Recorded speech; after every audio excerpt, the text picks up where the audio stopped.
Kamala Harris she's an interesting person, isn't she? I don't know that I've ever seen a person a Democrat or a Republican, who wants to be the President of the United States but seems to have no idea what she actually wants to do when she's president. Now, these interviews that she does, now normally they would say that a softball interview is the best thing for a candidate because, you get asked a softball question, then you get to talk about whatever you want to. Well, the problem I think we've realized with Kamala Harris is that with a softball interview, you still got to be able to hit a softball. And every time that Kamala Harris does an interview, I think that we gain about 50,000 or 100,000 votes. Now, I'm going to say something to the great people of Michigan here because, obviously I'm a political candidate. Don't take my words for it. Take Kamala Harris in her own words. Because a couple of weeks ago, she gave an interview to a program called The View. Can we watch The View? See, this is my sacrifice, ladies and gentlemen, as I watch Kamala Harris on The View so that you don't have to. And I'm proud to serve.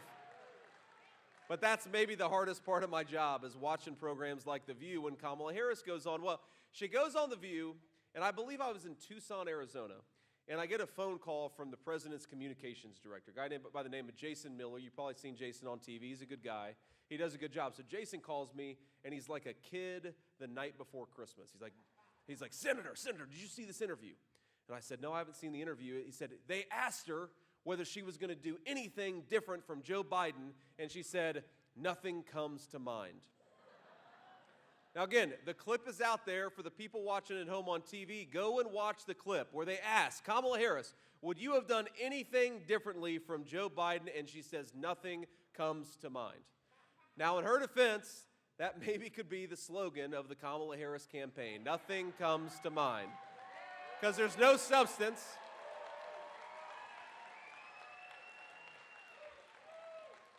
There's no substance at the Kamala Harris campaign. There's no agenda at the Kamala Harris campaign. All there is a record of higher prices, unaffordable groceries, and a wide open southern border. And our message from the state of Michigan and all over the country in 12 days to Kamala Harris is going to be, you are fired. Go back to San Francisco. We don't need you in Michigan. We don't need you in the White House.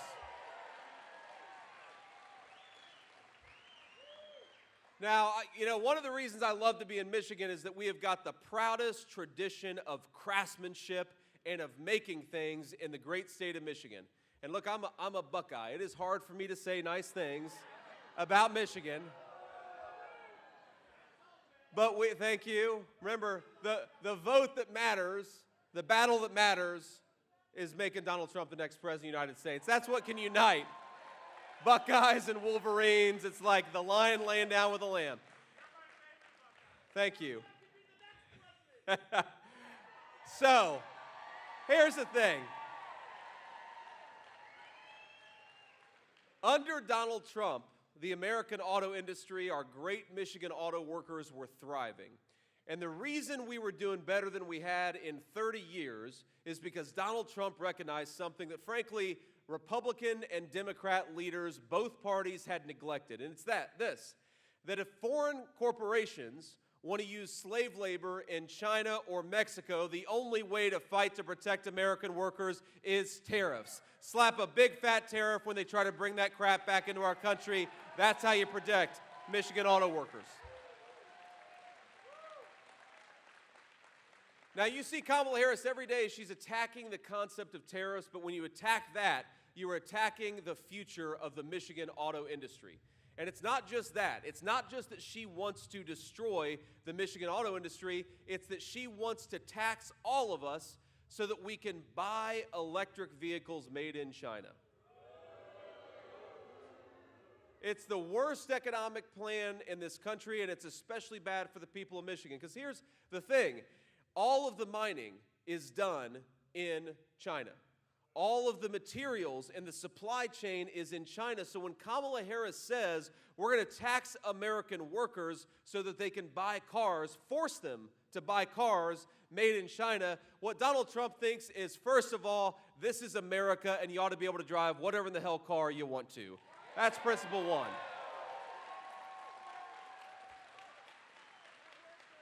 And principle two is that we ought to be buying cars, we ought to be buying automobiles that are made in the United States of America with Michigan craftsmanship and Michigan workers.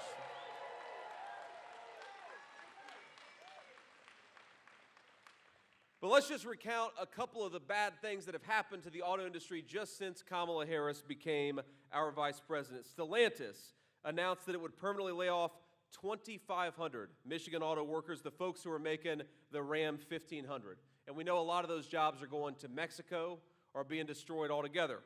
Last year, General Motors let go 1,300 workers at 2 Michigan plants, and Ford, even as we speak, is rolling back electric vehicle production. That is the record of Kamala Harris, and that is the record of a person who is trying to destroy the Michigan auto industry. So here, to all the workers, to their families, my solemn promise is that when Donald Trump is back in the White House, you will have a fighter for the Michigan auto industry and the people who go to work in Michigan auto factories every single day.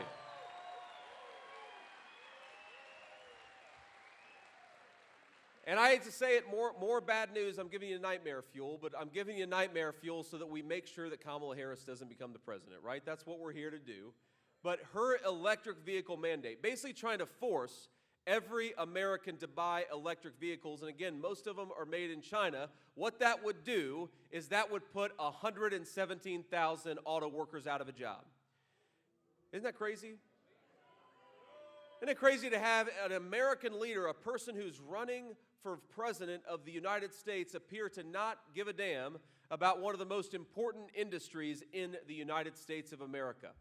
And here is Donald Trump's plan. It's very simple for how we're going to lower prices, but we're also going to bring back more American manufacturing. Number one is you got to make it cheaper to manufacture in the first place, and you got to make it cheaper for Americans to buy energy. The answer is drill, baby, drill. That is the energy plan that's going to put this country back on track. Number two, Kamala Harris, let's do a little compare and contrast. Kamala Harris is running around, and I've never seen this in my life, a politician running around saying she's going to raise your taxes. Normally, even the ones who want to raise your taxes lie to you and tell you they plan to cut them. But Kamala Harris is going around saying that she wants to raise taxes on American workers and reward corporations that ship jobs overseas. And I think that gets it exactly upside down. Donald Trump is going to cut taxes for American workers and punish the corporations that are shipping American jobs overseas.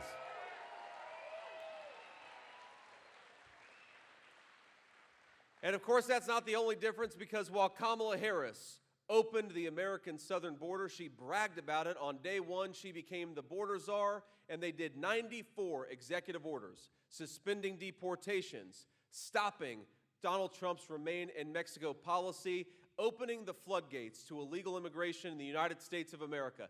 And it's not just that. It's not just that she welcomed illegal aliens into this country in record numbers. It's that Kamala Harris wants to give them free Social Security and Medicare. And of course, it ain't free because you're all paying for it. So here's the difference between Kamala Harris. While she wants to open the country to millions upon millions of illegal aliens, and while she's promising to give them free health care, housing, and Social Security benefits, Donald Trump has a different message. In 4 months, pack your bags because you're going back home.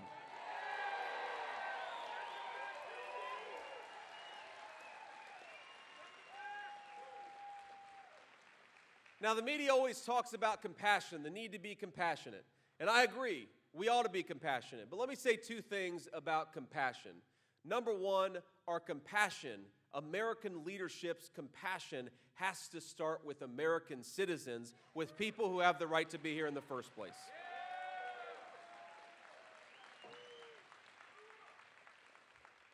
Because think about this, when you let in all of these millions upon millions of illegal aliens, what the media never talks about when it talks about compassion is, how about compassion for the millions of American children who can't get a good education because their school districts are overwhelmed with people who can't speak the local language?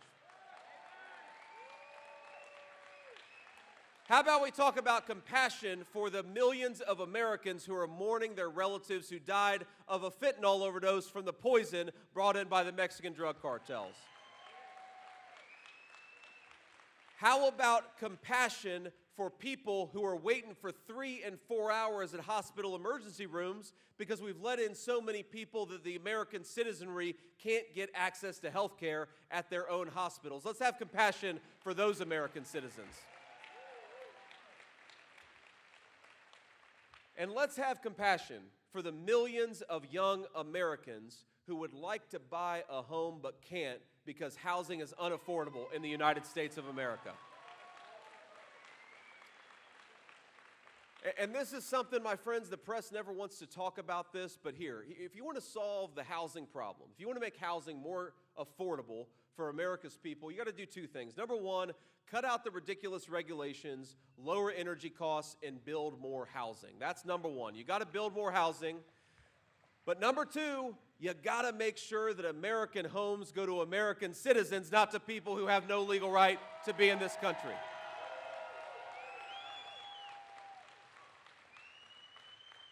Think about this. When you let 25 million people in your country, you got to put them somewhere. And we know, by the way, that a lot of them are staying in five-star hotels at taxpayer expense, but a lot of them are taking homes that ought by right go to American citizens. Look, I don't begrudge anybody who wants to come to the United States and make a better life for themselves, but number one, you got to come through proper channels and you got to do it the right way.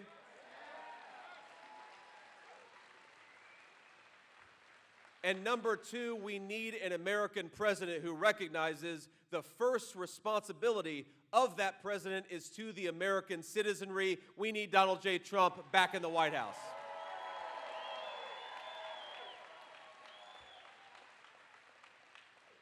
I mean, it's so amazing because I've been running for vice president all of about 3 months. And you get a perspective on this country that will make you so hopeful and so optimistic. I have so much faith in the American people, in your dreams, in your talents, in your abilities. And then on the other hand, I'm so frustrated because those dreams and talents are being held back by the broken leadership of Washington, D.C. I hope that all of us, as frustrated as we sometimes get with Kamala Harris's leadership, as much as we are sometimes angry that Kamala Harris is promising to do more of the same inflation, more of the same high grocery prices, more of the same open border, that when we get Kamala Harris out of the Oval Office, we're going to have a golden age of prosperity under Donald Trump's leadership. I really believe that. We got the best people. We just got to set them free. But here is the crazy thing about what we've done to this country. We've got 425,000 criminal illegal immigrants in the United States of America. That's an unbelievable number. That's more than twice the size. I'm proud to have served 4 years in the United States Marine Corps. That's more than twice the size of the United States Marine Corps. I know we got some Marines over here. Thank you for your service, sir. Well, that's okay. We gave the Marines a shout out. We got in the Army. We got some soldiers in here. All right, go Army. Thank you for your service.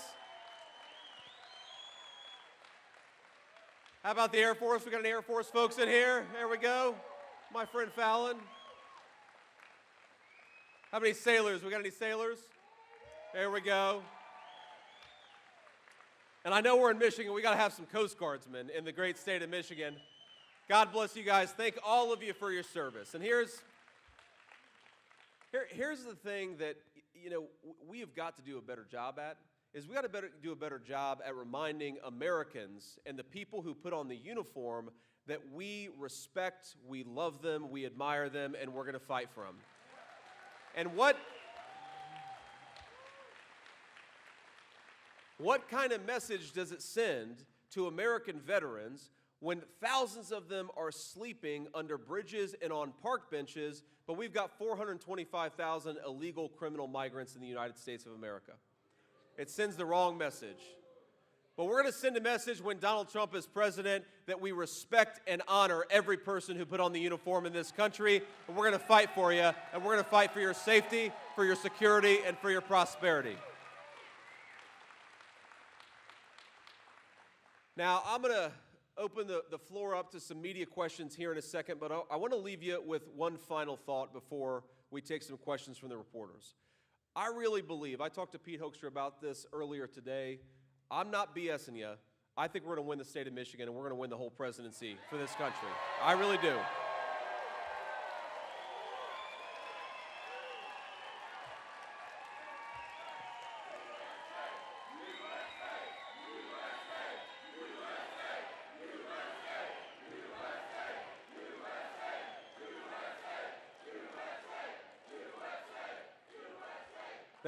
There's a but. There's a but. We're only going to win if we get out there and vote. And not just get ourselves out there and vote, but get our friends and family out to vote too. So I'm going to make 3 requests of you before we turn the floor over to the reporters and ask some questions. Number 1, I want every single person in this room, in this hangar, to get out there and vote 10 times.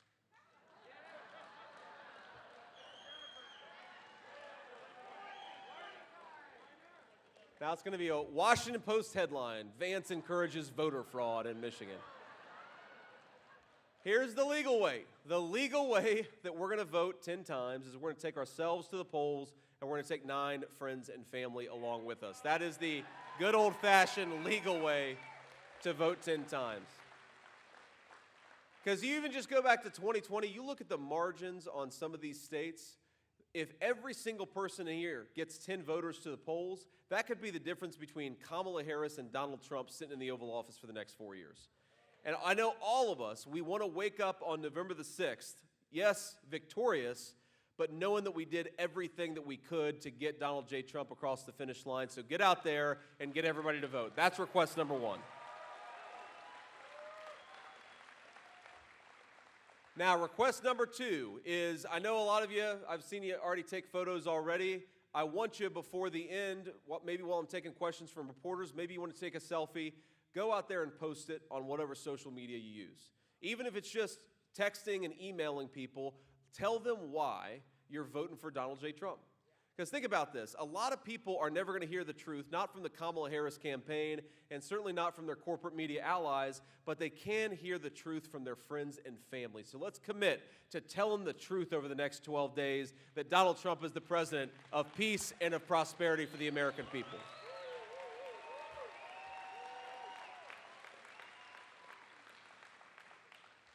And here's the final request, and I want to read this to make sure I get it right. SwampTheVoteUSA.com. That is a website, SwampTheVoteUSA.com.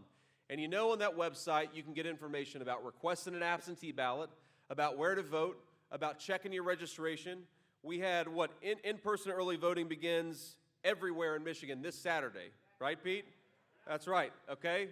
Now look, I'm the world's biggest critic of election season over election day. But as Donald Trump says, it is what it is. And if Kamala Harris's folks are going to use every method they can to get people to the polls, Republicans, we got to do the exact same thing. The rules are the rules. We're going to win this game. We're going to win this game by playing by the rules, but not if everybody waits to vote until Election Day. Okay? We got to get out there and vote and bank as many votes as possible. I had a person earlier. We started out today. We did a town hall outside of Detroit, and then we went and did the Oakland County GOP headquarters where people were working hard and phone banking, and I was really proud of them and really glad to spend some time with them. But the thing that we've got to remember is that the Democrats are trying to bank as many votes as possible before Election Day, right?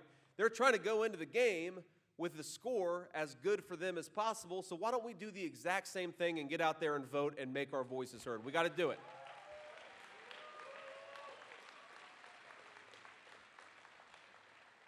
So if we do those things, we're going to win this election. We're going to give the American people a president that is actually fit to lead the greatest country in the world. We're going to win Michigan, and we're going to win the United States of America. God bless you guys. Thank you for having me. I love this state, and I'll be back soon. Thank you all. Now, before we leave, we'll take a few questions from the reporters. Let's start with the local folks, as we always do, and if we've got time, we'll go to the national pool afterwards. Senator, good evening. My name is Dave Kinchin. I'm a reporter with Fox 2 in Detroit, sir. As you know, These polls are very tight, especially right here in Michigan within the margin of error. My question, sir, I wanted to get your reaction to President Trump's former chief of staff, John Kelly, who told the New York Times that Trump would rule like a dictator and meets the definition of a fascist. Just want to get your reaction, sir. Yeah, look, you could just record the boos of the crowd, and that's my response to that question. Look, here's the thing about what John Kelly said. John Kelly was fired by Donald Trump, and he's pissed off about it, and he won't stop talking about it. Now, look, here's the thing. Every time that John Kelly says something happened, you've got 3 or 4 people who were allegedly in the room when it happened saying he's making it up. Even Mike Pence's chief of staff said that John Kelly is making up a bunch of crap about Donald J. Trump. So who do we believe? Do we believe multiple eyewitnesses, or do we believe a disgruntled ex-employee? I believe the multiple eyewitnesses. I think everything that John Kelly said is not true.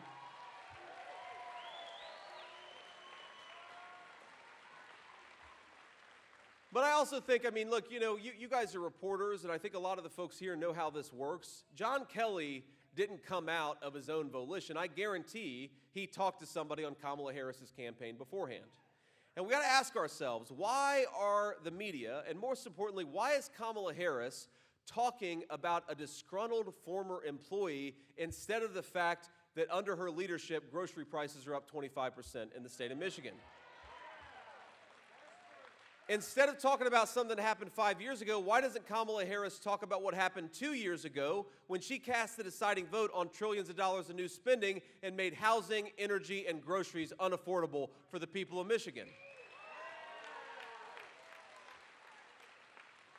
And I not as a vice presidential contender or as a political candidate in this race, I speak as an American citizen, and I am offended for my fellow American citizens when a person is running for president of the United States, not on what she's going to do for the American people, but on a bunch of petty grievances from years ago. Talk about the future, Kamala Harris. Talk about what you want to do, and shut the hell up about what happened 4 years ago.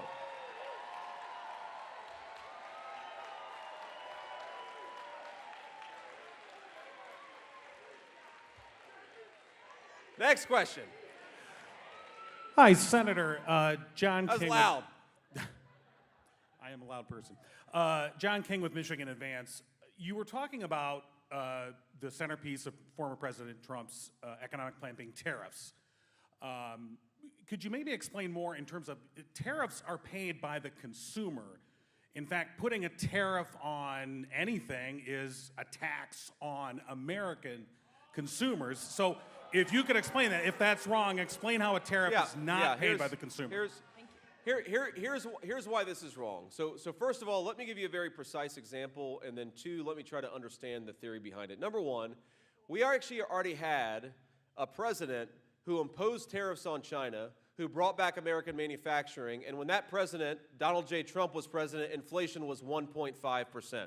So we know that tariffs can protect American workers and also keep inflation low. That's the first thing. The second thing here is we have to ask ourselves, okay, let's say you're a factory and you're deciding whether to invest in the United States of America or to manufacture in China using literal slave labor. I mean, people making $3 a day. I don't want American workers making $3 a day. I want them to earn the kind of wage that can support a family, okay? So here's the thing. You make the stuff in China at $3 a day, and then you try to bring it into the United States and you undercut the wages of American workers. But if you impose a fat tariff on people who are trying to import that stuff, then American factories and American corporations invest in American workers. That creates good jobs, it creates good products, and it makes us more self-reliant. Because here,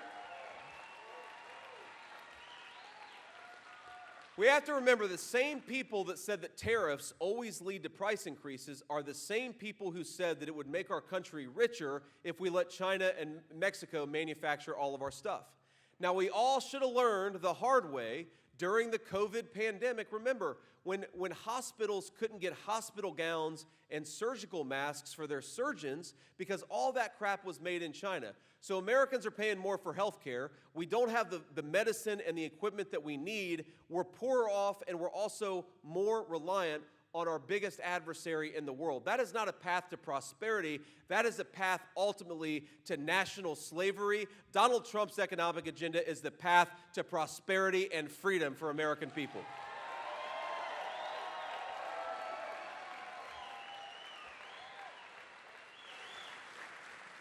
Senator, hi. My name is Rudolph Snyder with 7 News Detroit, the ABC affiliate here in Detroit. Thank you. With the auto industry such a main focus of tonight, I wanted to ask you, what does the future of the auto industry look like for you in 10, in 20 years? Is there any room for EVs or hybrids? Oh, sure. I think there's a huge amount of room for EVs and hybrids, but for EVs and hybrids that are hopefully made in the United States of America. And now look, this part of the reason that tariffs matter is they also give us leverage in negotiating against our competitors. Now, you go to Europe or you go to China, how many American automobiles do you see on the roads? Very, very few, because they have decided to protect their native manufacturing industries, whereas under Kamala Harris's leadership, we basically said, you're on your own. We're going to let foreign corporations and foreign countries poach our industries. It doesn't make any sense. I mean, here's what I think it's going to look like. But the important point is, it doesn't matter what J.D. Vance or even Donald Trump thinks the industry is going to look like in 15 years. American consumers ought to make the decisions about what cars they want to drive. And they're going to determine what the industry looks like in 10 or 15 years. But I think that probably what it looks like is that you've got a lot of people driving gas-powered cars. You've got probably 20% of the country that it's driving some kind of an EV or a hybrid, and that's about how it shakes out, because that's what I think the American people want. And fundamentally, the Donald Trump economic agenda is about empowering Americans to make their own choices about what they want to buy and how they want to live, and that's how we're going to pursue our economic policy. Thank you. Hi, Senator. My name is Hannah Mackey with the Detroit News. You've spoken out against Chinese battery maker Gotion coming to Michigan. Do you have any reaction to the Politico story that says Gotion was paying Trump campaign manager Susie Wiles' lobbying firm nearly $1 million? No, I don't have a comment because I've never seen that story. I will certainly read that story and try to understand what's going on there. But what I will say is that President Trump and by the way, you know, I forgot to give a shout out to is the great Senate candidate Mike Rogers, who's doing a hell of a job. And I think that we ought to get out there and vote for him. But I think the simple fact is that we want American businesses to hire American workers and to invest in the American economy. That's what we want. The problem with the Gotion facility is fundamentally we're talking about Chinese investment, which doesn't make us more self-reliant. In fact, I think it probably makes us more reliant on the Communist Chinese Party. The whole principle behind Donald Trump's approach to economics is that if we're more self-reliant as a people, think about that. That means fewer people who are on welfare and more people who have a dignified middle-class job. That means that if we, God forbid, get into a war, we can make our own weapons that our troops are carrying instead of relying on some foreign corporation.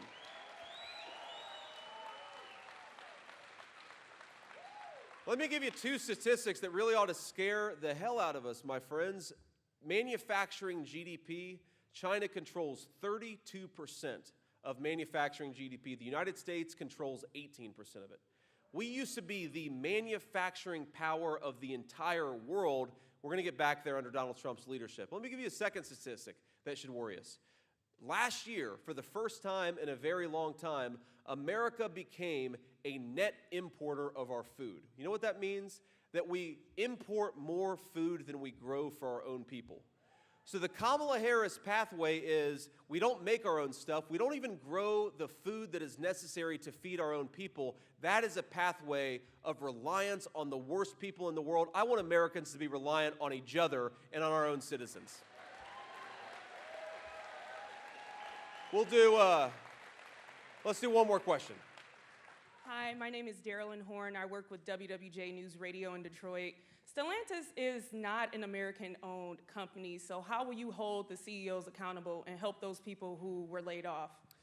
Well, I think that while Stellantis is not an American company, they do business in America, so they have to actually follow American rules, follow American laws, and respect American workers. And that's what Donald Trump and I are going to fight to make happen. And I think it's very simple. The thing that we want is that we want to make sure that corporations that are operating in this country actually obey our laws. One of the biggest problems, right, and one of the reasons that Chinese firms are able to undercut the wages of American workers is they don't obey our environmental laws, right? We want clean air and clean water. But if a Chinese corporation is doing business in a very dirty way, that poisons our environment and destroys the wages of our workers. If they're not paying their workers a decent wage, they're undercutting the wages of American workers. We have got to become more self-reliant. We've got to protect our own country, our own people, and our own economy. And that's the Donald Trump plan. Now, let me leave you with a final thought here. And, look, I recognize that we've got just 12 days or, as we used to say in the Marine Corps, 11 days and a wake-up. That's how long we have. And it's getting down to the wire, and I'm getting excited about it, but it's also hard to believe we're so close to the end. Here's what I'd ask you to do. I'd ask you to think of yourselves as fighters, but fighters not just for a cause or for a set of ideas, and especially not for political candidates. I want you to think of yourself as fighters for your fellow Americans. Because there are a lot of people here that aren't at this rally, but a lot of people in the state of Michigan that desperately need better leadership in Washington, D.C. I remember when I was a kid, and I was raised by my grandmother, as a lot of you know, because my mom struggled with drug addiction for a big chunk of my early life. And I remember, because Ohio gets not quite as cold as Michigan, but gets pretty cold in the winter. And I remember sometimes, if times were especially tight, my grandmother, I called her Mamaw, Mamaw would say, you know what, we're not going to turn on the heater tonight. We're going to throw a few extra blankets on the bed, and that's how we're going to get through this winter with our finances still intact. And I happen to believe that we have got the richest and most bountiful energy reserves anywhere in the